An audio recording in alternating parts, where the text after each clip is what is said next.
Time bulletin के प्रायोजक हैं गुरु नानक पब्लिक स्कूल सभा, Guru Nanak girls PT college, Guru Nanak public senior secondary school, हिरन मगरी सेक्टर 4 और Guru Nanak public senior secondary school, Shastri circle, Udaipur. नमस्कार, मैं हूं ज्योति। आप देख रहे हैं news 91 Rajasthan. T time bulletin में आपका स्वागत है। प्रदेश और संभाग की ताजा तरीन खबरों के लिए हमारा चैनल सब्सक्राइब करें और बेल आइकन जरूर दबाएं। चलिए खबरों का सिलसिला शुरू करने से पहले नजर डालते हैं अब तक की टॉप हेडलाइंस पर। हेडलाइन के प्रायोजक हैं एमके जैन क्लासेस। अब 11th या 12th के साथ डॉक्टर, इंजीनियर बनने की तैयारी कीजिए। ज्वाइन कीजिए MKJC स्मार्ट का school integrated NEET JEE course. For admission visit MK Jain classes, Hiran Magri sector 5, Udaipur. JP hospital में डॉक्टर से मारपीट के मामले की जांच सौंपी SIT को। पुलिस ने अब तक 9 आरोपियों को लिया हिरासत में। राशन दुकान पर गेहूं वितरण में लगे गड़बड़ी के आरोप, शिकायत के बाद की गई जांच भी आई सवालों के घेरे में। घासा में बदमाशों ने मचाया आतंक, पड़ोसियों के दरवाजे बाहर से बंद कर चोरी की वारदातों को दिया अंजाम। और न्यूज 91 की खबर का हुआ असर, हादसों वाले मोड़ पर शुरू हुई सुरक्षा व्यवस्था। उदयपुर के जेपी ऑर्थोपेडिक हॉस्पिटल में डॉक्टर्स के साथ हुई मारपीट और हंगामे का मामला अब तूल पकड़ता जा रहा है। घटना के विरोध में बुधवार को शहर के सभी चिकित्सक संगठनों ने RNT मेडिकल कॉलेज में बैठक कर कड़ा विरोध जताया। इसके बाद डॉक्टर्स का प्रतिनिधिमंडल पुलिस अधीक्षक कार्यालय पहुंचा और आरोपियों की गिरफ्तारी और सख्त कार्रवाई की मांग की। वहीं पुलिस ने अब तक 9 लोगों को हिरासत में ले लिया है। मामले में जांच जारी है। उदयपुर के जेपी अस्पताल में सड़क हादसे में घायल कपड़ा व्यापारी कुलदीप जैन के इलाज में लापरवाही का आरोप लगाकर परिजनों ने जमकर हंगामा और तोड़फोड़ की। स्थिति बिगड़ने पर ASP उमेश ओझा सहित 3 थानों के जाप्ते ने मामला संभाला। बाद में घायल को गीतांजलि अस्पताल रेफर किया गया। पुलिस के अनुसार मंगलवार रात सूचना मिली थी कि जेपी ऑर्थोपेडिक हॉस्पिटल के बाहर बड़ी संख्या में लोग एकत्रित हो गए हैं। सूचना मिलते ही पुलिस जाप्ता मौके पर पहुंचा। इसके बाद डॉक्टर की ओर से लिखित शिकायत दी गई, जिसमें इलाज में कथित लापरवाही को लेकर अस्पताल में तोड़फोड़ और डॉक्टरों के साथ मारपीट करने का आरोप लगाया गया। जिला पुलिस अधीक्षक डॉक्टर अमृता दुहन ने बताया कि मामले की गंभीरता को देखते हुए तत्काल उच्च अधिकारियों को मौके पर भेजा गया और कानून व्यवस्था संभाली गई। पुलिस ने भारतीय न्याय संहिता की विभिन्न धाराओं और राजस्थान चिकित्सा सेवा व्यक्ति और चिकित्सा सेवा संस्थान अधिनियम के तहत प्रकरण दर्ज किया है। पुलिस ने त्वरित कार्रवाई करते हुए घटना में शामिल 9 लोगों को हिरासत में ले लिया है और उनके खिलाफ आगे की कानूनी कार्रवाई की जा रही है। हालांकि इस मामले में मरीज के परिजनों द्वारा भी पुलिस में एक परिवाद दिया गया है, जिसमें डॉक्टर्स पर लापरवाही का आरोप लगाया गया है। उसकी भी जांच की जा रही है। FIR तुरंत दर्ज की गई और क्योंकि जिस हिसाब से उन्होंने बताया तो उसी गंभीरता को देखते हुए हमने 191, 2, 191, 3, 190, 126, 2, 115, 2, 324, 5, 109, 1 भारतीय न्याय संहिता व राजस्थान चिकित्सा सेवा व्यक्ति और चिकित्सा सेवा संस्थान हिंसा की रोकथाम और संपत्ति को नुकसान अधिनियम 2008 के तहत FIR दर्ज की गई। और देर रात आज सुबह तक हमने जिन्होंने डॉक्टर्स के साथ मारपिटाई की 9 व्यक्तियों को हमने डिटेन कर लिया है, जिनके विरुद्ध इसमें FIR दर्ज प्रकरण में शीघ्र कार्रवाई की जाए। मंगलवार देर रात जेपी ऑर्थोपेडिक हॉस्पिटल में हुए हंगामे के बाद बुधवार को चिकित्सक समुदाय में गहरा आक्रोश देखने को मिला। RNT मेडिकल कॉलेज में विभिन्न चिकित्सक संगठनों के पदाधिकारियों ने बैठक कर घटना की निंदा की और डॉक्टर्स की सुरक्षा को लेकर चिंता जताई। इसके बाद डॉक्टर्स का प्रतिनिधिमंडल SP कार्यालय पहुंचा और दोषियों के खिलाफ कठोर कार्रवाई की मांग की। इधर घटना के बाद सामने आए CCTV फुटेज ने पूरे मामले को और गंभीर बना दिया है। फुटेज में कुछ लोग अस्पताल परिसर में हंगामा करते और फर्नीचर उठाकर डॉक्टरों की ओर बढ़ते दिखाई दे रहे हैं। डॉक्टर आनंद गुप्ता ने आरोप लगाया कि पुलिस की मौजूदगी में ही डॉक्टर JP शर्मा को गले से पकड़कर घसीटा गया। उन्होंने कहा कि बीच बचाव करने पर उनके साथ भी मारपीट की गई और जान से मारने का प्रयास किया गया। इस घटना को लेकर डॉक्टर्स में काफी आक्रोश देखने को मिला। डॉक्टर्स का एक प्रतिनिधिमंडल ने SP अमृता दुहन से मुलाकात कर पूरे मामले की निष्पक्ष जांच की मांग की है। डॉक्टर आनंद गुप्ता ने बताया कि एसपी ने उन्हें आश्वासन दिया है कि इस मामले की जांच के लिए एक एसआईटी का गठन कर सभी दोषियों के खिलाफ कड़ी कार्रवाई की जाएगी। उदयपुर के सारे चिकित्सक संगठन एक साथ एक मंच पर आकर अभी एसपी मैडम से मिले। एसपी मैडम ने कल का जो घटनाक्रम हुआ जेपी ऑर्थोपेडिक हॉस्पिटल में, डॉक्टरों के साथ मारपीट, मेरे साथ मारपीट, उस सब का बिंदुवार उनको सभी चीज़ें ज्ञात करी गई। किस तरह से कहाँ लापरवाही रही वो बताया गया, कहाँ किस जगह कितना मारा वो बताया गया। पूरी डिटेल में बात करने के बाद मैडम ने एक एसआईटी स्पेशल इन्वेस्टिगेशन टीम गठित करी है, जिसमें 3 इंस्पेक्टर साहब हैं, डिप्टी एसपी साहब हैं और एडिशनल एसपी साहब हैं, जो अगले 5 दिन के अंदर ही पूरी जांच करके गिरफ्तारी से लेकर चार्जशीट तक इसको पहुंचाने का उन्होंने हमको वादा किया है। उनके पास में सारे वीडियोस हमने प्रोवाइड करा दिए हैं। हर वीडियो के अंदर बिल्कुल क्लियर दिख रहा है कि कितने लोगों ने, 30 लोगों ने, 40 लोगों ने, 50 लोगों ने कितना मारा है। वो कार्रवाई सिर्फ 9-10 लोगों पर सीमित नहीं होकर सभी के ऊपर होगी। जो कल्प्रिट है उनके खिलाफ एक्शन होगा, एफआईआर होगी, मुकदमा दर्ज होगा और चार्जशीट होगी, ऐसा आश्वासन हमारे को मिला है। फिलहाल पुलिस मामले की जांच में जुटी है और शेष आरोपियों की तलाश जारी है। वहीं हादसे में घायल कपड़ा व्यापारी कुलदीप जैन को बेहतर उपचार के लिए गीतांजलि अस्पताल में भर्ती कराया गया। राहत की बात यह है कि उन्हें होश आ गया है और उनकी हालत अब खतरे से बाहर बताई जा रही है। वहीं एसपी के आश्वासन के बाद अब डॉक्टर्स एसोसिएशन ने जो 5 दिन का कार्य बहिष्कार का ऐलान किया था उसे भी वापस ले लिया है। अभी कार्य बहिष्कार को हमने अभी फिलहाल के लिए टाल दिया है। अभी हम सब अपना काम कर रहे हैं। 5 दिन के बाद अगर ये सब कार्रवाई नहीं होती है, अगर जिस हिसाब से उन्होंने एसआईटी का गठन किया है वो अपना कार्य रूप ढंग से नहीं कर पाती तो वापस निर्णय लेके हम उसके साथ में अपना निर्णय वापस लेंगे।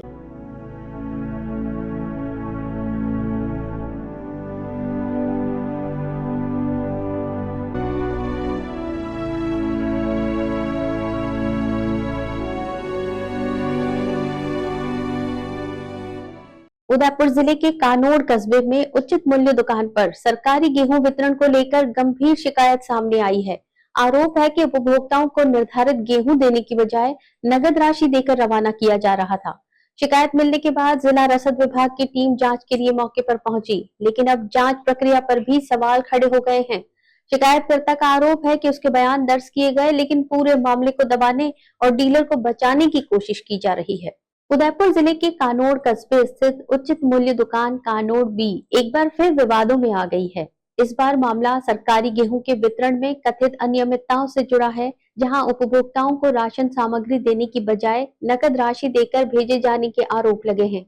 पीपलवास निवासी उपभोक्ता लालूराम मीणा ने राशन डीलर के खिलाफ गंभीर आरोप लगाते हुए बताया कि लंबे समय से उपभोक्ताओं को निर्धारित मात्रा में सरकारी गेहूं नहीं दिया जा रहा था।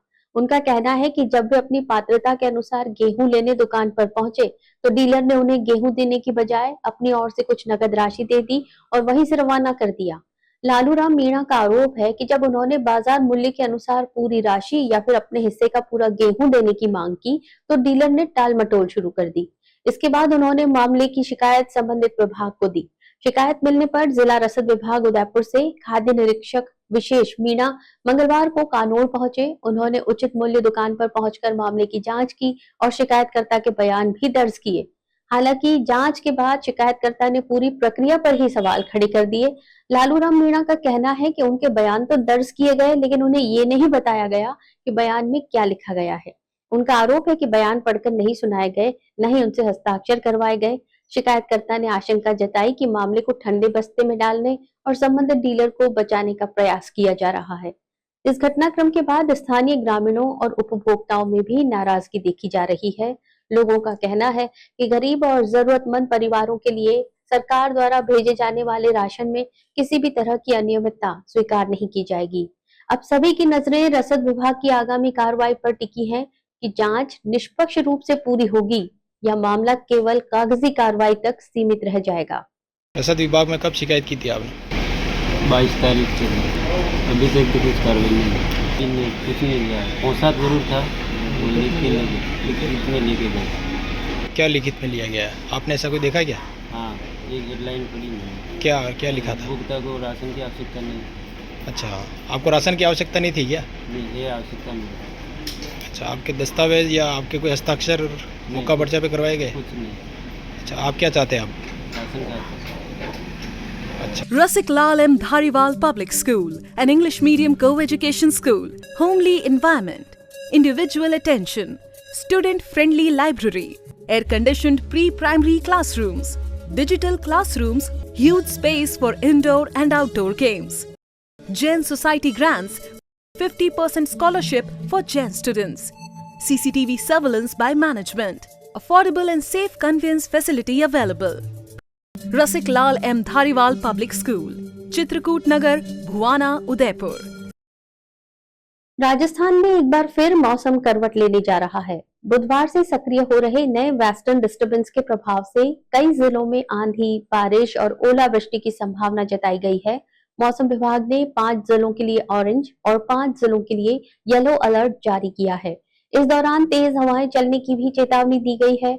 वहीं प्रदेश के अधिकांश हिस्सों में तापमान नियंत्रण में बना हुआ है और आने वाले दिनों में गर्मी से भी राहत मिलने के आसार हैं। राजस्थान में मौसम का मिजाज एक बार फिर बदलने वाला है। मौसम विभाग के अनुसार बुधवार से प्रदेश में नया वेस्टर्न डिस्टर्बेंस सक्रिय हो रहा है, जिसके प्रभाव से कई जिलों में आंधी, बारिश और ओलावृष्टि देखने को मिल सकती है। विभाग ने मौसम की स्थिति को देखते हुए 5 जिलों में ऑरेंज अलर्ट और 5 जिलों में येलो अलर्ट जारी किया है। मौसम विभाग का अनुमान है कि प्रभावित क्षेत्रों में तेज हवाएं 70 किलोमीटर प्रति घंटा तक की रफ्तार से चल सकती हैं। इसके साथ ही कुछ इलाकों में ओले गिरने की भी संभावना व्यक्त की गई है। ऐसे में लोगों को सावधानी बरतने और खराब मौसम के दौरान सुरक्षित स्थानों पर रहने की सलाह दी गई है। हालांकि पिछले 24 घंटों के दौरान प्रदेश में मौसम साफ बना रहा। सभी जिलों में तेज धूप देखने को मिली, लेकिन तापमान अपेक्षाकृत नियंत्रित रहा। पश्चिमी राजस्थान के बीकानेर, श्रीगंगानगर, फलौदी और जैसलमेर जैसे जिलों में अधिकतम तापमान 40 से 43 डिग्री सेल्सियस के बीच दर्ज किया गया। वहीं राज्य के अन्य अधिकांश जिलों में तापमान 40 डिग्री सेल्सियस से नीचे रहा। मौसम विशेषज्ञों का कहना है कि 3 जून से सक्रिय हुए इस नए सिस्टम का असर 6 जून तक बना रह सकता है। इस अवधि में प्रदेश के कई हिस्सों में बादल छाने, तेज हवाएं चलने और हल्की से मध्यम बारिश होने की संभावना है। मौसम में इस बदलाव का असर गर्मी पर भी पड़ेगा और लोगों को तापमान में राहत महसूस हो सकती है।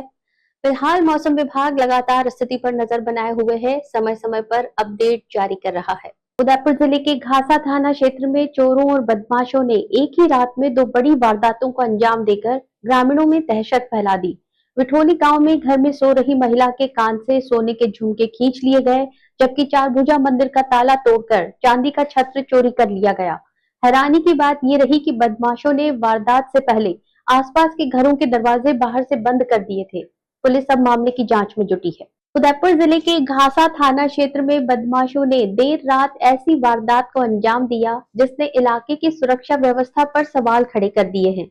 एक और जहां घर में सो रही महिला को निशाना बनाकर उसके कानों से सोने के झुमके खींच लिए गए, वहीं दूसरी ओर मंदिर में चोरी की घटना को भी अंजाम दिया गया। जानकारी के अनुसार रखियावल पंचायत के विठोली गांव निवासी 50 वर्षीय लच्छूबाई गायरी सोमवार रात करीब 1 बजे अपने पति के साथ मकान के हॉल में सो रही थी। इसी दौरान एक बदमाश चुपके से घर में घुस गया और महिला के कानों में पहने करीब 1 तोला सोने के झुमकों पर झपट्टा मार दिया। अचानक हुए हमले से महिला दर्द से चीख उठी। झुमके खींचने के दौरान उनके कान गंभीर रूप से घायल हो गए और खून बहने लगा। महिला की चीख सुनकर परिजन मौके पर पहुंचे, लेकिन तब तक बदमाश अंधेरे का फायदा उठाकर फरार हो चुके थे। घायल महिला को उपचार के लिए अस्पताल में भर्ती कराया गया है। ग्रामीणों के अनुसार बदमाश पूरी तैयारी के साथ आए थे। वारदात से पहले उन्होंने आसपास के कई घरों के दरवाजों पर बाहर से कुंडी लगा दी थी ताकि किसी को मदद के लिए बाहर निकलने का मौका न मिल सके। इस तरीके ने ग्रामीणों को भी हैरान कर दिया। इसी रात चोरों ने गांव के महला देवरा मंदिर को भी निशाना बनाया। यहाँ गुल्लक तोड़ने का प्रयास किया गया, लेकिन सफलता नहीं मिली। इसके बाद चोर चारभुजाजी मंदिर पहुंचे और मंदिर का ताला तोड़कर वहां रखा चांदी का छत्र चोरी कर ले गए। लगातार हुई इन घटनाओं के बाद ग्रामीणों में आक्रोश है। उन्होंने पुलिस गश्त की व्यवस्था पर सवाल उठाए। घासा थाना पुलिस ने मौके का निरीक्षण कर आसपास लगे सीसीटीवी कैमरों की फुटेज खंगालनी शुरू कर दी है। पुलिस का कहना है कि आरोपियों की पहचान कर जल्द गिरफ्तारी के प्रयास किए जा रहे हैं। 31 मई को हुए सड़क हादसे में आकोदड़ा निवासी बाबूलाल मेघवाल की मौत के बाद उठी मांग और न्यूज 91 की खबर का असर अब दिखाई देने लगा है। बिजनौल पाखंड मार्ग पर तकरियों का गुड़ा मंडी के पास स्थित खतरनाक मोड़ पर विभाग ने चेतावनी बोर्ड और स्पीड ब्रेकर लगाने का काम शुरू कर दिया है। हालांकि ग्रामीणों का कहना है कि यहाँ एक नहीं बल्कि 3 स्पीड ब्रेकर लगाए जाने चाहिए, क्योंकि इस मोड़ पर पहले भी कई गंभीर हादसे हो चुके हैं। बिजनौर पाखंड मार्ग पर स्थित तकड़ियों का गुड़ा मंडी के पास का खतरनाक मोड़ लंबे समय से दुर्घटनाओं का केंद्र बना हुआ है। 31 मई 2026 को हुए सड़क हादसे में आकोदड़ा निवासी बाबूलाल मेघवाल की मौत के बाद ग्रामीणों ने इस स्थान पर सुरक्षा इंतजाम बढ़ाने की मांग तेज कर दी थी। अब न्यूज 91 द्वारा प्रमुखता से मुद्दा उठाए जाने के बाद विभाग हरकत में आया है। मौके पर विभाग द्वारा चेतावनी संकेतक बोर्ड लगाए जा रहे हैं और एक स्पीड ब्रेकर का निर्माण भी शुरू कर दिया गया है, लेकिन ग्रामीण इस व्यवस्था को अपर्याप्त मान रहे हैं। उनका कहना है कि ये मोड़ अत्यंत खतरनाक है और यहाँ एक नहीं बल्कि 3 स्पीड ब्रेकर लगाए जाने चाहिए, ताकि वाहन चालकों की गति नियंत्रित हो सके और भविष्य में हादसों को रोका जा सके। ग्रामीणों के अनुसार इस विकट मोड़ पर पहले भी 35 से अधिक सड़क दुर्घटनाएं हो चुकी हैं। इसके बावजूद लंबे समय तक यहाँ सुरक्षा के पर्याप्त इंतजाम नहीं किए गए। बाबूलाल मेघवाल की मौत के बाद लोगों में भारी आक्रोश है और वो स्थायी समाधान की मांग कर रहे हैं। मणियाना प्रशासक भरत सिंह चुंडावत के साथ समाज सेवी प्रवीण सिंह चुंडावत, रघुवीर सिंह, किशन सिंह, मनीष वैष्णव, रतनलाल, अरविंद सिंह, लोकेश गुर्जर, चंपालाल, सुरेंद्र सिंह, दलपत सिंह, जीवन सिंह और गौरक्षक प्रवीण सिंह चुंडावत सहित बड़ी संख्या में ग्रामीण मौके पर पहुंचकर 3 स्पीड ब्रेकर लगाने की मांग पर अड़े हुए हैं। ग्रामीणों का कहना है कि जब तक तीनों स्पीड ब्रेकर नहीं लगाए जाते तब तक इस दुर्घटना संभावित क्षेत्र में लोगों की जान जोखिम में बनी रहेगी। अब सभी की नजर विभाग के अगले कदम पर टिकी हुई है। चलते चलते फिर नजर डालते हैं अब तक की टॉप हेडलाइंस पर। हेडलाइन के प्रायोजक हैं MKGen क्लासेस अब 11th या 12th के साथ डॉक्टर इंजीनियर बनने की तैयारी कीजिए। ज्वाइन कीजिए MKJC स्मार्ट का school integrated NEET JEE course. For admission visit MKGen classes Hiranmagri sector 5 Udaipur. JP hospital में डॉक्टर से मारपीट के मामले की जांच सौंपी SIT को। पुलिस ने अब तक 9 आरोपियों को लिया हिरासत में। राशन दुकान पर गेहूं वितरण में लगे गड़बड़ी के आरोप, शिकायत के बाद की गई जांच भी आई सवालों के घेरे में। घासा में बदमाशों ने मचाया आतंक, पड़ोसियों के दरवाजे बाहर से बंद कर चोरी की वारदातों को दिया अंजाम। और न्यूज 91 की खबर का हुआ असर, हादसों वाले मोड़ पर शुरू हुई सुरक्षा व्यवस्था। अपने स्मार्टफोन पर प्रदेश भर की खबरों से अपडेट रहने के लिए आज ही हमारा चैनल सब्सक्राइब करें और बेल आइकन जरूर दबाएं। फिलहाल इस बुलेटिन में इतना ही। दीजिए इजाजत ज्योति को। आप देखते रहिए न्यूज 91 राजस्थान। नमस्कार। टी टाइम बुलेटिन के प्रायोजक हैं गुरु नानक पब्लिक स्कूल सभा, Guru Nanak girls PG college, Guru Nanak public senior secondary school, Hiranmagri sector 4 और Guru Nanak public senior secondary school, Shastri circle, Udaipur. ये है चैनल 91 प्लस नेटवर्क और आप देख रहे हैं न्यूज 91। न्यूज 91, आवाज हम सबकी।